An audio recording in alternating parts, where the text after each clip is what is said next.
You are looking at Julian's pronunciation guide, where we look at how to pronounce better some of the most mispronounced words in the world, like this other curious word. But how do you say what you're looking for today?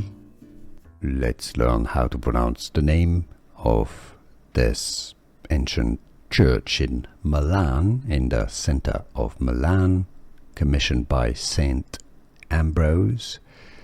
That's how you say it in English. Ambrose is the English word for it. The Italian pronunciation is Basilica di or of Sant'Ambrogio.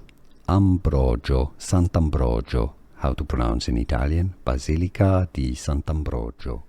Here are more videos on how to pronounce more confusing words and names too many mispronounced. Like this video if you found it useful. I appreciate your support. I'll see you soon and thanks for watching.